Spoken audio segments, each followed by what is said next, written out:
For the culture, by the culture. This is Creatives Are All Pushing. Gapcast.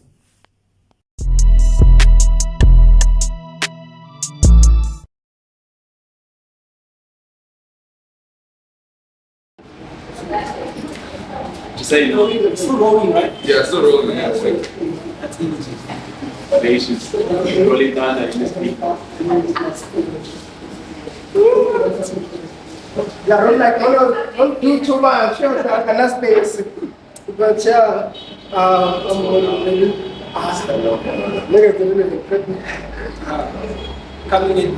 Coming to you live from the Boat Clubhouse, 38 Wayne Street. This is Sthembiso Sam.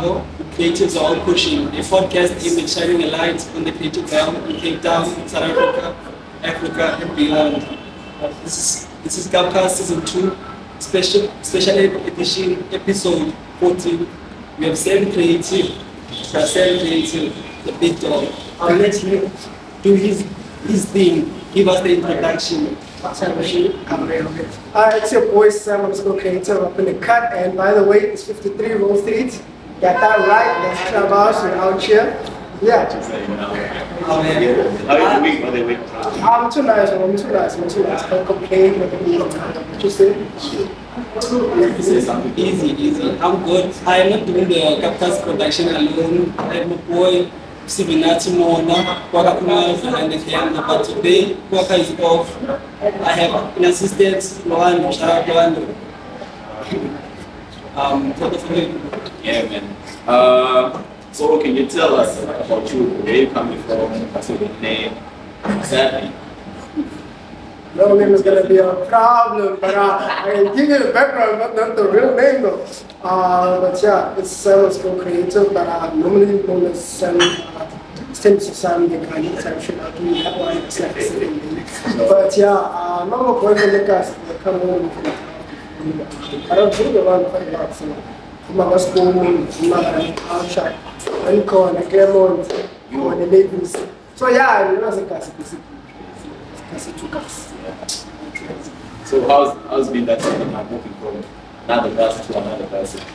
Hey man, I won't lie, it was hectic. It was quite hectic because I couldn't create friends and shit like that.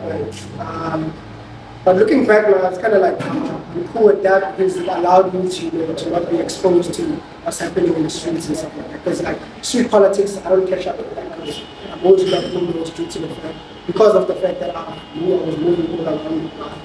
I couldn't create friends, so I was really allowed to stay on my side. And because of that, I feel like I have really a lot of problems in the streets.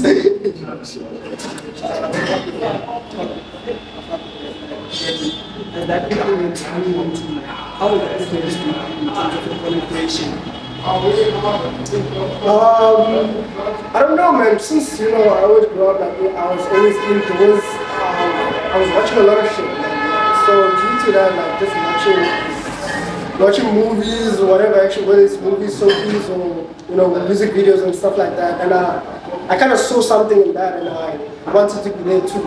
I think that's where the journey started. I just wanted to be on TV. Like that's still like kind of like the dream. Yeah, I've achieved it because I was in hectic 99 actually.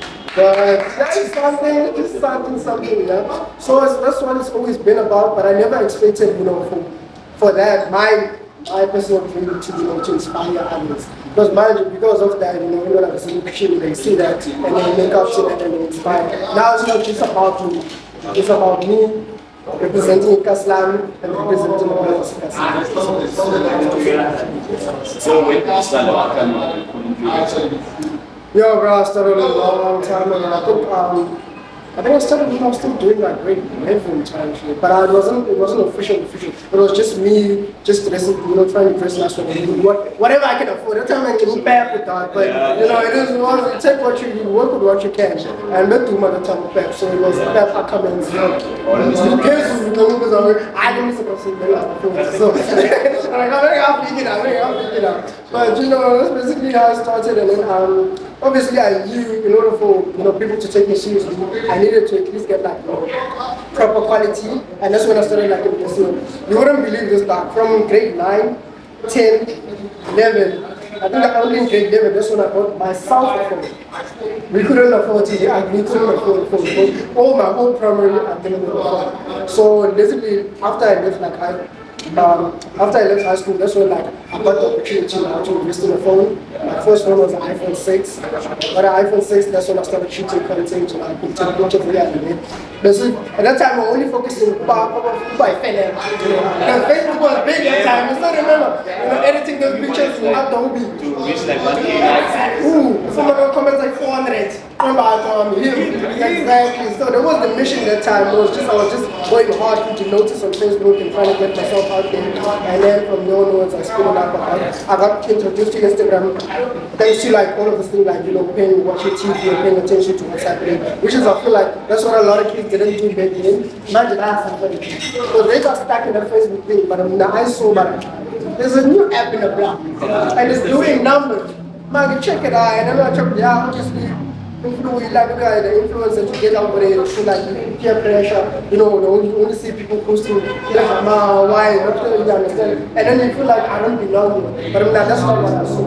I saw fashion, I saw people going to places dressed nicely, and for me that was like the end. Exactly. So I'm like, okay, if they can enter there, because my neighbor saw, because my name is getting credit and so on and so on. No, I'm like, so that's when I never doubt and I took it seriously. But I only grew up like last year.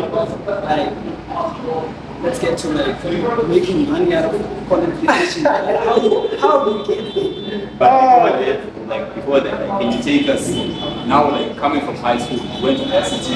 Yeah, I went to varsity. I did that from the primary because I couldn't find anything that I was actually interested in. Because I couldn't do fashion, I believe fashion is like supported by Netflix. As you kind of like understand, I come from a background. So I couldn't afford that, and I tried. I'm also like passion for performing arts. I wanted to do that, check the modeling.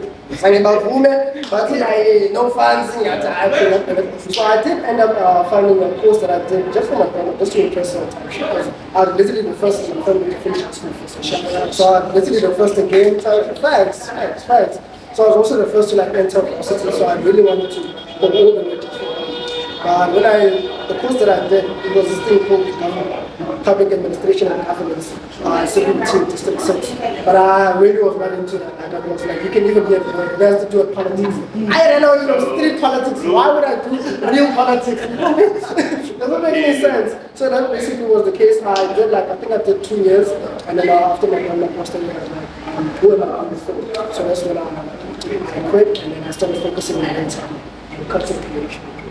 Like that was a big you like just taking that step where you just say that I'm out from myself, I'm going to do creation.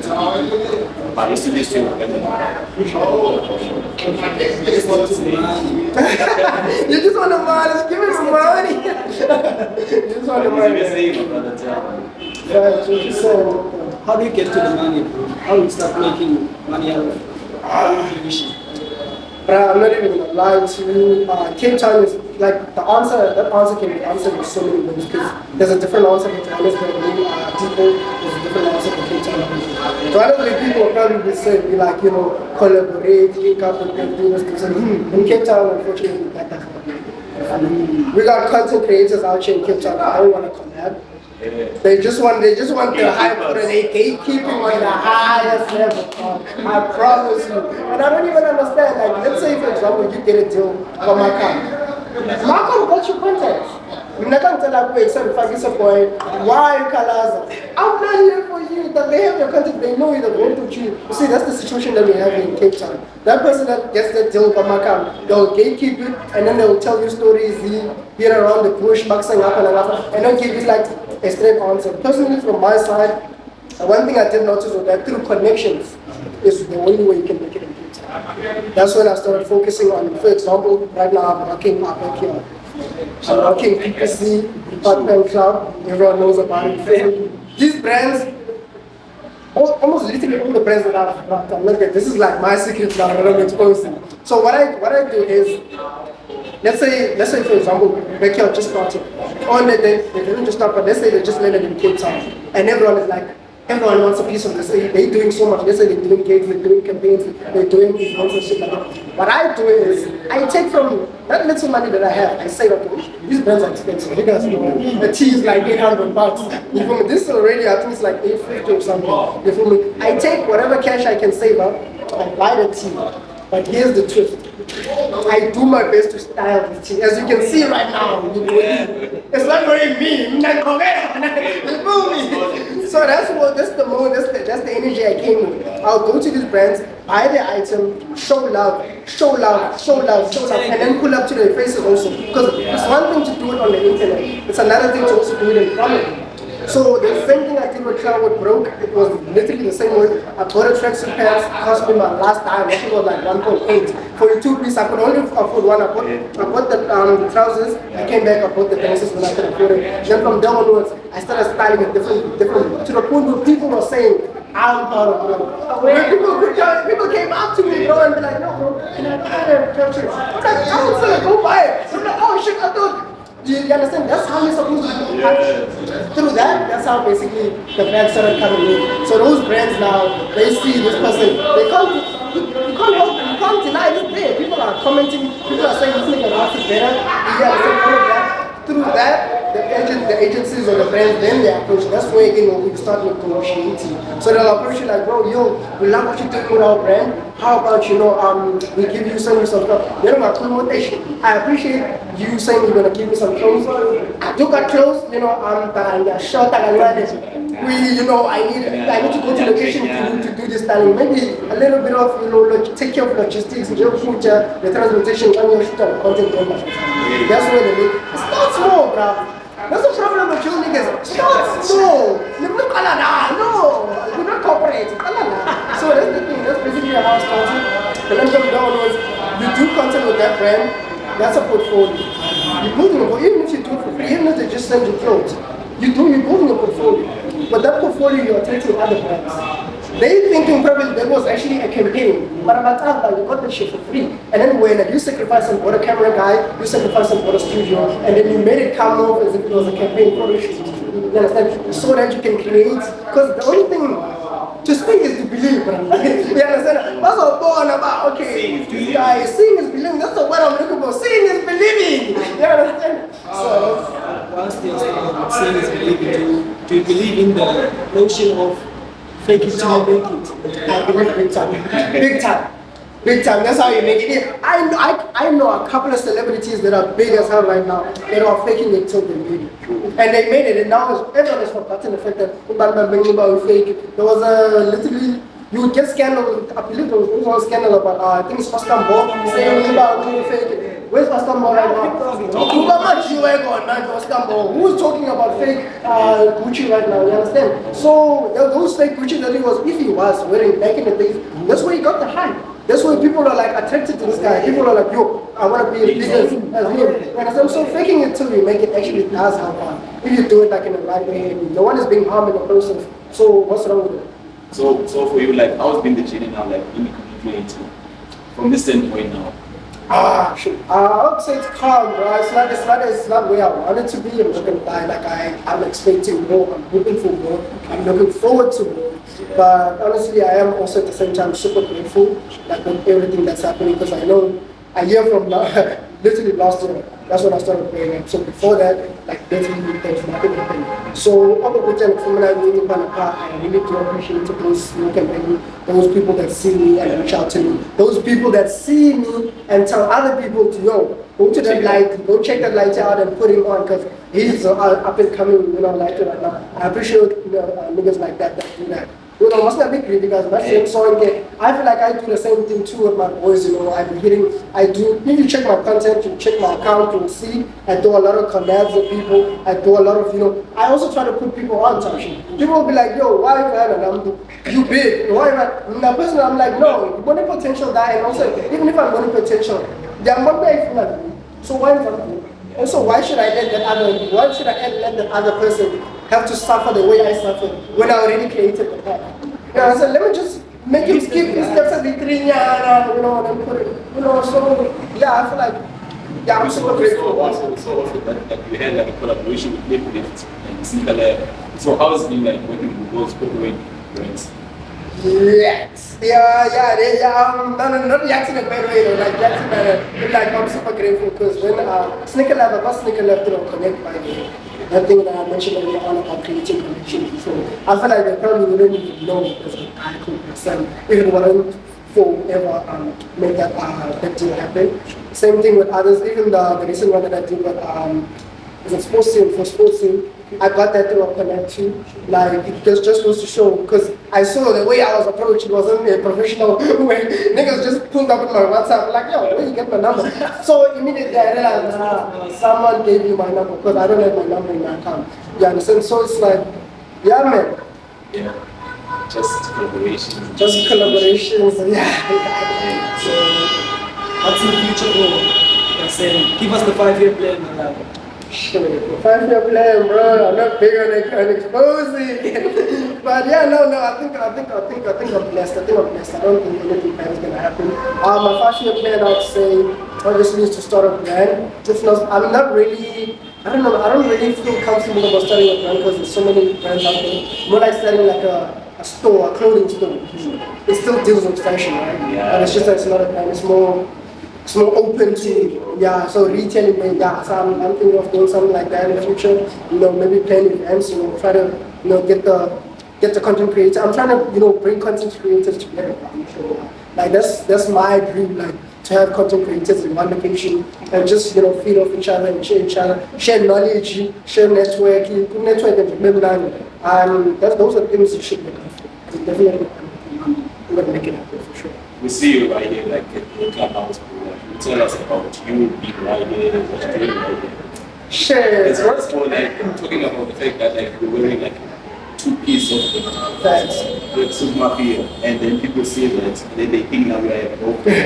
So can you tell us like about Broke Clubhouse? How is it significant to you and the influence that they have to you? Yeah, Broke Club, yeah. Not just Broke Clubhouse, the Broke Boys, man. This is like family. It's a family that I never thought I'd ever have. I never thought I'd have. Like the boys, yeah, they're super good to me, and I feel like meeting them was like, yeah, it was one of the highlights of my entire life, not career, not like life in general. Because personally from my side, I came from a single. I'm the only child from my past mom. So I never had brothers, never had sisters. I was the only nigga. So to utano, le like that's something that I was used to even from Memza, I learned that through the Broke Boys. Like I learned that, another man can actually love you type shit. And it's not gonna be like some like like brotherhood type. Like I never knew about that. I learned that through the Broke Boys. Like I said, you can't know each other brotherhood and unity. And they made me like that brotherhood. They've done so much for me, bro, in my career. They've done so much for me overall. Like for example, I've never worked in my life. Like I grew up as a hustler. If you check my Facebook, you'll see I was selling amakuri, I was selling fishing, one of the shit. Like I grew up hustling. Same thing with my grandma. Like our family was as if we were like cursed from getting any job, so we had to hustle and make shit happen. So broke literally is the first part that was like, yo, you're actually employing me. And I'm like, damn. My employer was like, sign out, what are you doing? And I'm like, they're sending all these documents. I'm like, they're like, you never seen these papers. I'm like, no, employment papers. I mean, that's one of them. And I said, like, they've done so much because I came from having, how do you put it? I came from having imali, there and there, to having a fixed income. So that's super massive. Not only people can share knowledge, people can feed you information, but no one can be like, yo, this is like official. Just know. Whether you get work or you get call management type shit. So like, yeah, I don't know. Like, there's so much to say about the Broke Boys, but I don't know where to start. I honestly don't know. But all I can say is this is family, and this is where I belong, and this is where I will forever be. I'm a Broke Boy. Forever. Shout out to Forever. Andy, Sthembiso. Hey, man. I am slow, the big Lolo. Hey. Bong and dog. Crazy about that. Man. Super grateful. Hey. So, like, do you have like a plan where if ever like you're collaborating with a brand, so you charge them like based on what? You charge them or do they give you like a certain amount, then they say that you're gonna get paid much this amount? Yeah, that's a tricky one. Still, the thing is, you can provide in your portfolio you're charging the rates or whatever, but also at the same time that can come back to bite you. Well, for example, let's say you receive a corporate campaign. But imagine so far you would require you're charging 3.5 for your radio. What if and they were planning to give you, let's say, maybe 15K. Now they see you, okay, we'll change it out. Now you see, you see you're missing out big time. Maybe now they end up giving you 7K. You understand? So I don't know how you can play around that, but personally, I do stay like stuck by okay, for real, it's 3.5K for 1 million. 3.5K, and depending on what you require, if you want to obviously it's going to be ranked up. Like the opposite, talk is money. So yeah, I would say for upcoming content creators, 3.5K is nice. Don't be too much. You're not going down. Let's talk about sustainability. How is it sustainable? Is it? It is sustainable with consistency. It's sustainable with consistency because I know a lot of content creators that will pop up, pull up post and then disappear, and then pull up whenever they feel like it. I feel like that's disrespect to the game. There's consistency to this, bro. And from my side, if you check my account or if you follow me, you know, almost I have something new almost on a daily basis. Because I'm trying to be fresh each and every day. I don't want you to be like, oh yeah, we know Sam. Yeah, he's always wearing, he's the guy that only wears maybe clothes or whatever. Nah, one day you need to play suit and tie. One day you need to play semi-formal, you just stick to your person, you pay the mazans. You understand? One day you understand they're confused. Yeah, exactly. So with that, I feel like it creates that you try everything. You're new to your audience and you're also new to the people out there. And I feel like that's how basically you stay on your. So any influences like who is that person would you say that where you are coming from that is the influence to who you are really like to do? May say like maybe like he has like she or he may have like certain like aspect of how you do yourself, how you create certain things, how you dress. Who's that person to say that I should shut up with that person?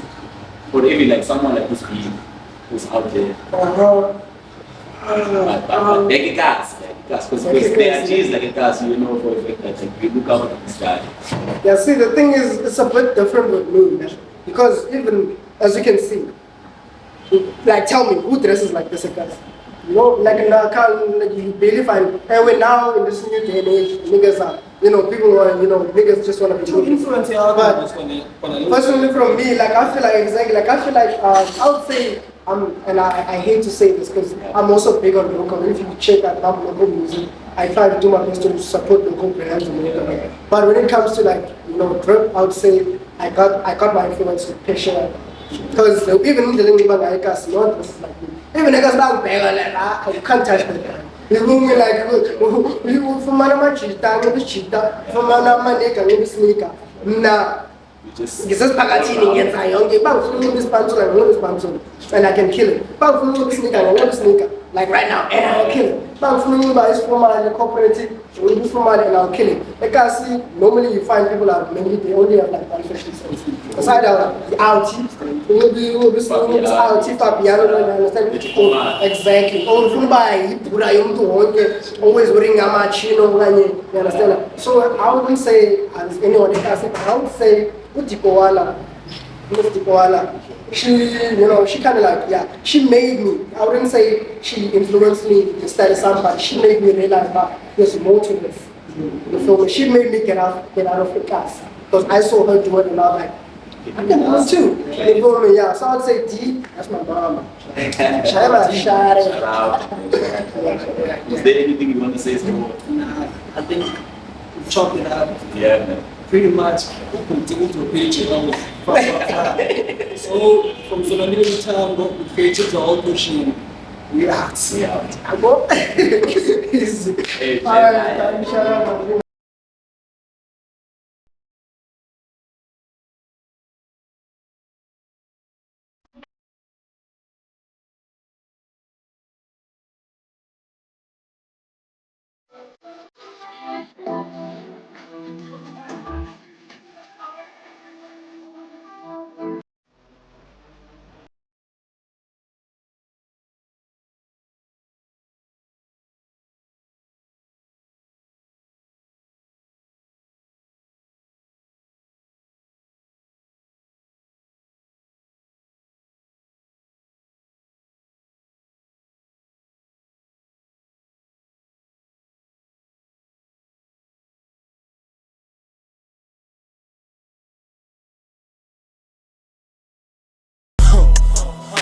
Siyakudla siya phambili Kanti siyakudla siya phambili Siyakudla siya phambili